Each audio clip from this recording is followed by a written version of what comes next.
Welcome to the meta the meta January, after the first week, basically.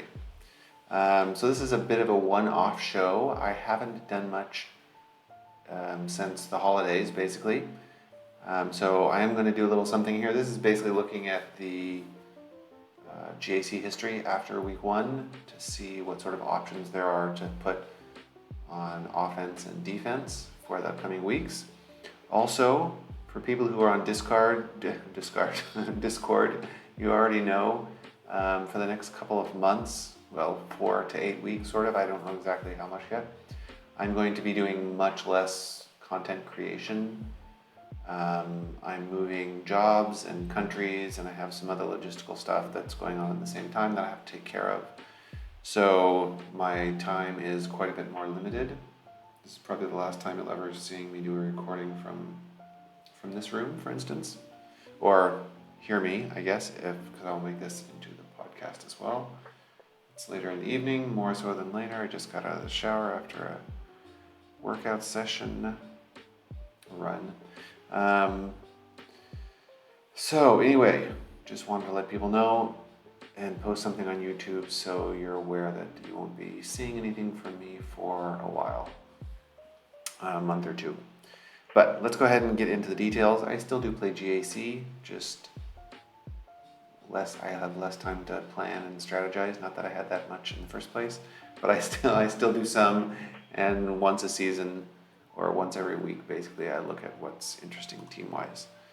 So the way that I broke this up is there's no text going along with it today. Sorry, we're just going to look at stats. So if you're listening to the podcast, it's just GAC Insight. If you're watching, you'll see it on the screen. I went through all the GLs first to see if I could find out something that I'm missing there or some interesting tidbits. And then I looked at some of the interesting non-GL teams. So we'll start with GLs. The oldest GL is also the best, one of the two oldest GLs is one of the best GLs, Ray. Ray is definitely the best GL on defense right now. Mostly because of set 11 and the stacking defense level 6 from that set for online force users. And she has, well, I mean, there's a lot of varieties in comps, to be honest, but there's sort of like two main versions. One is without Visas and one is with Visas. The without Visas ones often have like Barris and Shorty, maybe Cal in there as well, although usually not Cal because Seer is such a great offensive team. But Visas in there is fantastic. There's other versions that include Commander Ahsoka Tano, and I ran her. I ran her quite a bit last month with set 11, and also the first week this month, and quite good. But the thing is, like the whole meta, with these two datacron sets is like nothing really holds. So for instance, it almost doesn't matter what you put with Rey now. It's hard to beat her in 5s with Starkiller, and that's like the main comp. On the other hand, most comps of Rey can be beat with Seer Malicos, etc., the online force users. If you want to beat all comps, you have to add Maul in there, and that's when it gets a little bit tricky. That's pretty much, in my mind, like the only sort of what do I do with this team decision is with Maul, and slightly less with Cat. But those are like the only two, how do I adjust the team? Other things make a difference for sure, but significant differences, I think it's only Maul and Cat. Anyway, Rey with no GLs, that's pretty much Seer. You can win with some Starkiller comps, but Seer is like the main one. With GLs, on the other hand, it's pretty much Jabba and Leia. I mean, you can win with JMK, of course. You can win with SLKR. You can win with JML. Those, on average, have like 50-60% success rates. Everything is very dependent on the comp, of course. But Leia and Jabba and Seer are the main counters for for Ray. I didn't even look at offensive options for her. I think you almost have to put her on defense. She's one of the only teams in general that has a chance of things failing. I mean, you're not going to fail with Leia, but you might fail with Seer. You might fail with Jabba. So, yeah, that's my take on Rey. Supreme Leader Kylo Ren. There's only one comp that causes a little bit of issue, and it's not very big. The main comp, like any of the First Order comps, are just going to get demolished by Starkiller or by Seer or by Afra. That's a bit iffy, but can be done. Or of course JML or JMK. JMK with no cat. That's an interesting setup you can use. But how many people put SLKR on defense? Not many. And you can do it with Jedi without JML, if you want to split your Jedi a bit, depending on what your opponent has. So I would say in general, don't put SLKR on defense. He's just too good on offense. There is this Ufu comp that I've seen a little bit. It has KRU, Ninth Sister, Malicos, and Visa seems to be the best. Some JML comps it slows down. Doesn't do anything really to JMK. Jabba still does it. But interesting. Not a lot of data on it. Only 30 battles altogether. But if you're going to use JML versus SLKR, then this doesn't do much in my mind. JML, don't put him on defense. So many non-GLs beat him. SLKR, or not SLKR. CLS, Reva, Starkiller. I think Phoenix can do it too. No, not without the datacron. Anyway, plenty of... Oh yeah, I'm looking at non-GL teams. Plenty of non-GLs can beat JML lead anything. JML, JKL, gas, blah, blah, blah, blah, blah. He's not good on defense. The only thing that is sort of interesting is Bast lead with Watt and JML. Reva still demonstrated it. CLS can do it a lot of the time.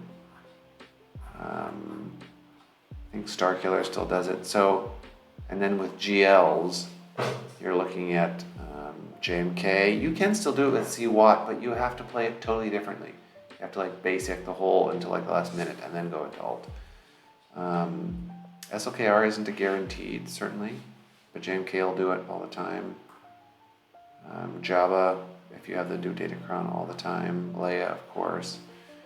So, I mean, even Rey can do it. Like, it's interesting, but... Yeah, but it's interesting. I mean, it's something different. That's all I can say for the only, in my mind, feasible JML option. Another main thing for JML on defense, if you put his lead, Malgus can just destroy him on auto. Really, on auto. So then I'm looking at C. Any C comp that doesn't have Savage and Malicos is not going to do well. Afra, basically Afra. Some Starkiller comps will kill him too. Reva will kill it. And you have lots of other potential cheese, like even Troopers can kill C without the combination of Malak and Savage. Now GL wise, Malak and Savage, C can do it, SLKR can do it. They're mostly on defense the whole time. Jabba can do it, Leia can do it, JMK. I mean, C is interesting, but you have to invest a lot. You sort of give up your Malgus team a little bit, or some parts of it. Savage is a big ask to take away from Traya, because Traya Savage lead is fantastic. So yeah, I mean, it's... I don't think he's a great GL on defense. If you know what your opponent's going to set, or you're playing full on defense everything, which is also super hard to do, and then it's not a good meta for defense, I don't think. JMK, no revive. The set 12, for Commanders of Baton. So, first of all, JML or JMK with set 11 is good against some comps, like Probably a little better against gas, but you have to have the protection up level 3. You don't want the buffs. And yeah, just some more beef, a lot of defense makes JMK tough. But, I mean, JML can still kill him.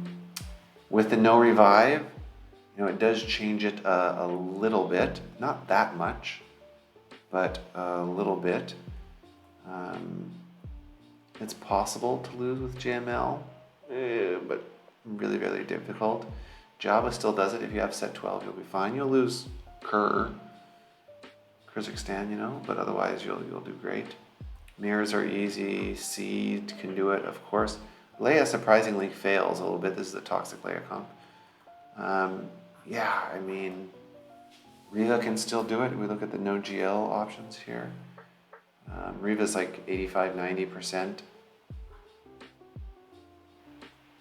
Yeah, and Nubo. Yeah, Nubo is very good against Lord Vader and JMK comps, against all varieties. So yeah, GLs, I mean, if you're doing the math sort of, let's say each opponent, you and your opponent both placed all your GLs on defense. You'd probably be able to clear everything still. But if you put all your GLs in defense and your opponent didn't put any, there's a good chance they would be able to clear your teams for higher banners. It's a weird meta to be in. Very weird. And even then, they can probably put 2 or 3 GLs on defense and use non-GL teams, Seer, Afra, Riva, CLS, and kill some of your GLs for the same banners as using a GL against them would do. It's a crazy meta. I love it personally, so many options, but it makes setting a defense difficult. So JMK, yeah, I mean, he's not bad on defense, but if your opponent has Riva or one of like the 3 or 4 or 5 GLs, he's going to die. Just a matter of how much banner they take away, I think. Lord Vader's where it starts to become a little more interesting. Interestingly, one of the best Lord Vader comps is like the classic Thrawn Maul, Royal Guard, +1. I like 9th in here right now. Darth Vader is not really as good because there's so many ways to, or so many of the teams that do well don't get impacted so much by the dots. But you can put Darth Vader in there if you like. You can put Riva in there, but Riva's, I think, a way better offensive powerhouse and doesn't change the counter dramatically. But Lord Vader is one of the 2 best GLs, I think. Now, of course, you can Leia him, super easy. You can SLKR him okay, depending on comp. You can JML him, I think that's probably the best. Use a good, decent protection cron with JML. And you should be just fine. Not guaranteed, but probably. And for non-GL options, Nubo. So this is probably the only advantage that owners of Nubo have.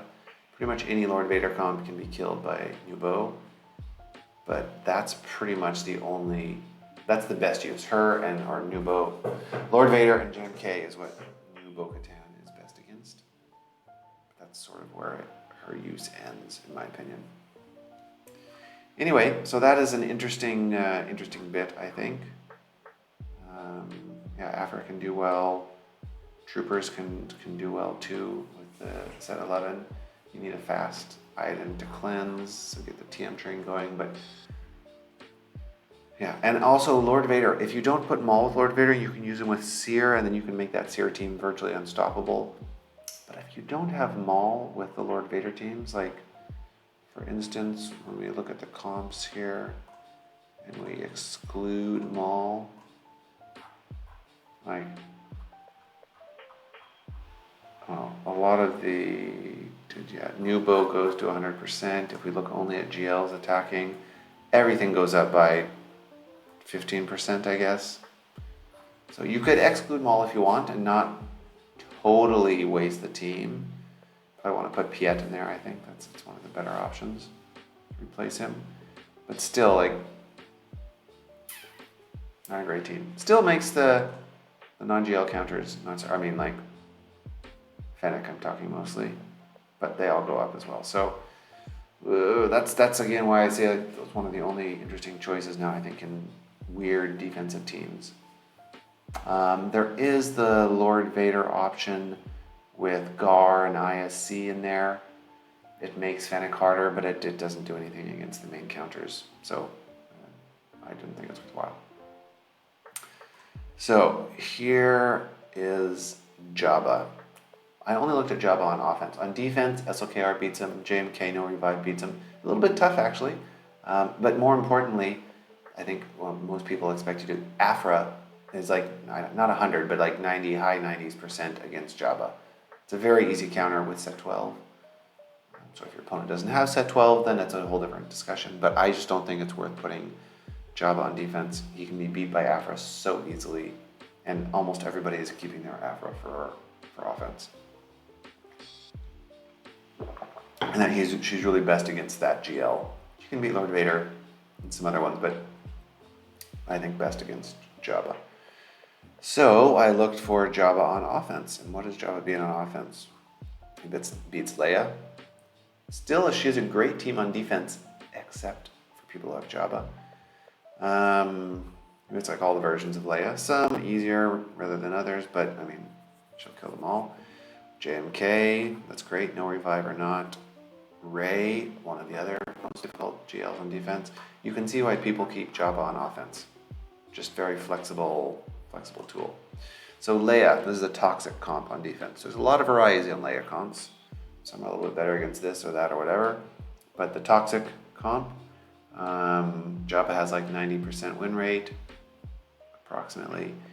And that's sort of basically all. You can mirror, of course, but that's lower than Jabba.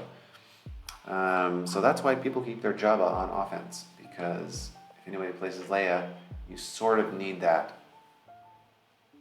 to give yourself a very good chance of success. Again, roughly speaking, there's always other choices. You know, there's the SLKR Ufu thing, but that's giving up so many teams, especially with Seer being so strong. I wouldn't recommend it. That's the GLs. Now, let's take a little break. Not a break. Let's go look at the non-GL teams. Take a break from the GLs. I'm not looking at all of them. I'm just looking at some. I think the ones that are newish, I guess, with the datacrons. And have some interesting matchup with the datacrons compared to last 5v5 season.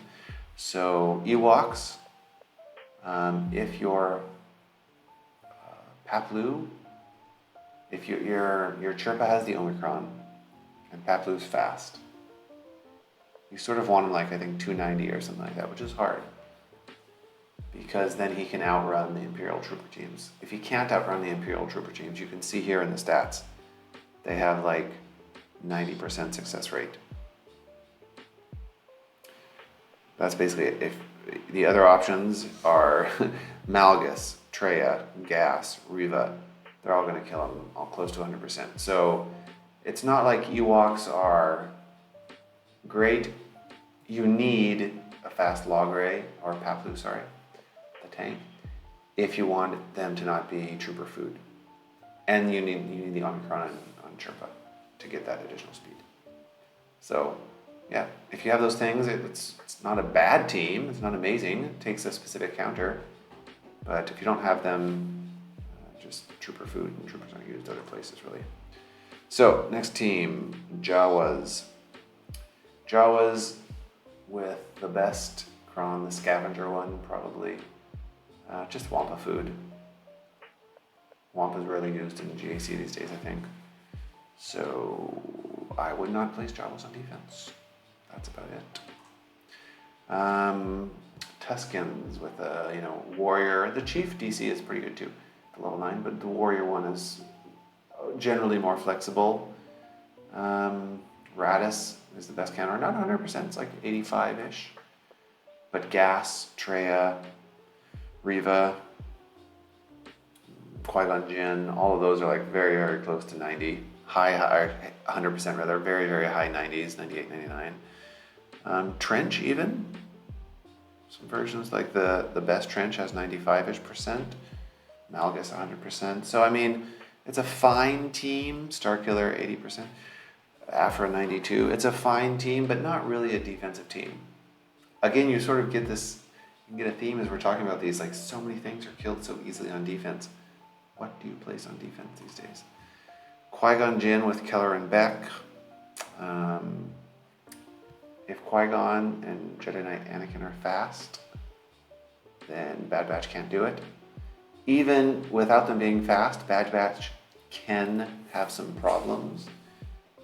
Having Mace in there is a good way to make Bad Batch more complicated. Probably the best of the tanks to put in there for lowering the chance of success of the Bad Batch. But besides Bad Batch, if you're looking for non-GL teams, Malgus, Reva, Traya, GG actually has a decent win rate. And surprisingly, although it depends on if you have Mace or not. No, it doesn't depend actually if Mace or not. But Dark Trooper Moff Gideon just smushes Jedi Knight or Qui-Gon Jinn no matter what. So in my mind, that's probably one of the better offensive places for Dark Trooper Moff Gideon. The revive obviously is making a huge difference. Yeah, but Qui-Gon is a pretty decent team. Takes a high tier team. Not guaranteed to win with Bad Batch. Another interesting team, Saw, with the Omicron, with the good team, with a good datacron. You need a good team to beat him. Basically, CLS, Reva, Gas, or Traya. Of course, Traya's used so many places. Afra can do it as well. Starkiller, Malgus. Yeah, but you always need one of these, like, you hear the same teams over and over and over again. You need one of those teams. So now we're looking at Nubo. Nubo is not the most amazing on defense. Not as bad as people have said, I guess, or the rumor going around, because many people don't have her. 700 people or something like that. No, maybe closer to 1,000. I don't remember the actual number. But not a ton of people. But she still gets beat by Traya, by Starkiller, by Bad Batch some of the time, Afra. Probably one of the better teams to beat her is Aura Lead Bounty Hunters with Zam for the extra speed. But that does a very good job of taking her down because she doesn't really have any turn meter catch-up mechanisms. She's good if she gets going and you can't clear members, but that's sort of easy to prevent. She is basically meant for offense, in my opinion. Again, only a certain number of teams can beat her, but there's a lot of, with all the GLs, there's 8 GLs now for people with all the GLs, so there's only so many things you can do and not expect to have it countered by a GL. Last team I want to talk about very briefly is Dark Trooper Moff Gideon. This surprised me looking in the stats, honestly. So, not all the time, but a lot of the time, Radis can beat him. But if Radis doesn't beat him, you're sort of left with Gas, Reva, Afra, I guess, and Malgus. But that's about it. I mean, that's 4 teams. For non-GL teams I'm looking at. Plenty of GLs beat it. But that's not bad. It's better than I was expecting. And Radis is not 100%. I mean, if you have high damage team, your datacron has you need the level 6 for 400%, and you need a good amount of defense on it. Radis is not guaranteed by any stretch of the imagination. Pretty decent team on defense, I would say. Of all the new teams, one of the better teams on defense. Of course, it has things that beat it, but they're not guaranteed, and you actually have some influence over making it, like choosing the right datacron to make it a powerful team. So, I was surprised. Now we've gone through all the teams. What does all of this actually mean? That's a bigger question. Like, how does it fit into the meta? This is a very, very offensive heavy meta. And more than that, it's like a meta where not much holds on defense. So it's more, I would say, if anything, it's more about teams that are either totally wacky taking advantage of your roster imbalance. Like if your opponent doesn't have Nubo and you do, you can do some interesting stuff with Lord Vader that you wouldn't be able to otherwise, probably. And banner stripping, like find banner stripping teams. A very simple example, CLS. Yeah, you can beat CLS with a lot of teams, but it's hard to beat them for 100 or 100% of the banners, 65 banners. Some teams certainly do, but still, that's a pretty decent, just the concept of banner stripping teams, I think is an important one in this meta. Besides that, yeah, find teams with very little data on GG, or just a strange layout for people who don't check GG before taking their team in. So yeah, there you go.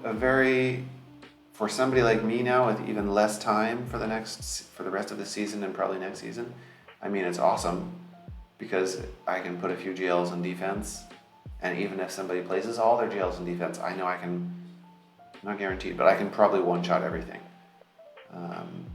So that's fun. It's easier, I guess. Don't need to do this little weird. There's not as much RNG involved. Let's just say that, which is great for players like me. That's all I've got. Good luck with the rest of the season.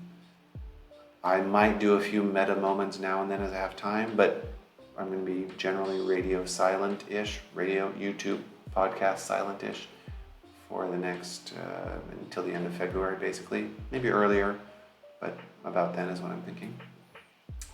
And with that, I'll talk to you guys later. See you later. Cheers.